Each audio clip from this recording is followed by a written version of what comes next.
이번에도 제가 생각하기에는 출석하시는 게 낫지 않을까 싶은데 그것과 별개로 지금 단계에서 대표직을 유지할 수 있을까 없을까를 논의하는 건 전 좀 빠르다고 생각합니다. 그러니까 실제로 어떤 이재명 대표와 관련된 직접적인 어떤 범죄 혐의가 어느 정도 소명이 돼야 그 이야기를 할 수가 있는데 지금 그런 것들이 없는 상황이라 지금 상태에서 이야기하기는 어렵다. 예. 자, 이 부분은 또 김준수 당위원장. 이재명 대표가 이제 이쯤 되면 이제 몽리라고 생각하시는 분들이 있을 것 같아요.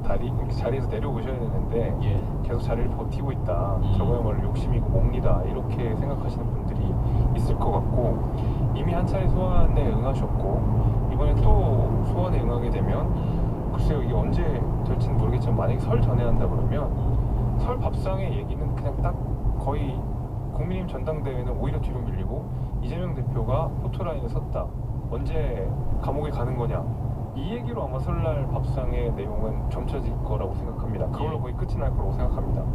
덕분에 민주당 지지율이라고 하는 것이 사실은 여당 내 여러 가지 내용들이 겪었음에도 불구하고 굳건하게 낮은 지지율을 유지하고 계시잖아요. 그러니까 치고 올라가지 못하는 그런 상황에서 앞으로 남은 성남FC 사건도 마찬가지고 이제 김성태 회장 들어오고 나서 쌍방울 관련된 수사도 진행이 됐고 이재명 대표의 혐의가 밝혀지든 안 밝혀지든 계속 언론에서는 이재명 대표 얘기만 이런 식으로 부정적으로 나올 텐데 자리를 버티는 게 어떤 의미가 그 개인의 어떤 정치 욕심 이외에 어떤 의미가 있는지는 잘 모르겠습니다.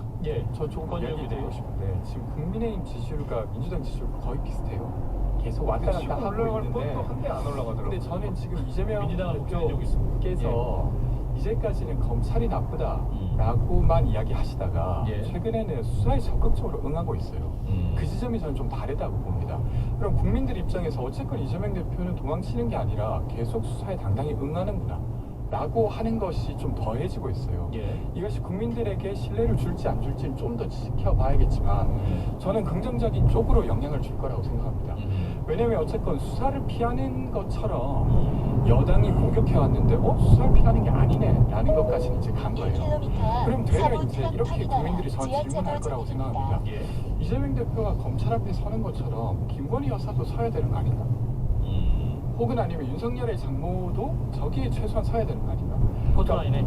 법원에 의해서 어떻게 판결될지는 모르지만 최소한 수사는 받아야 되는 거 아닌가? 이런 생각을 더 하게 만든다는 것이죠. 그래서 그 실제로 혐의가 있으면 당연히 이제 법원에 의해 판결 받아야 되지만 지금 그런 게 없는 상황에서 이재명 대표가 내려와야 된다 이렇게 말하는 건 저는 좀 계속 섣부르다는 생각입니다. 궁금한 게 뭘 당당하게 수사에 임했는지 잘 모르겠는데 그 이전에 그 김문기 씨에 대해서 선거법 위반 문제 했을 때 당당하게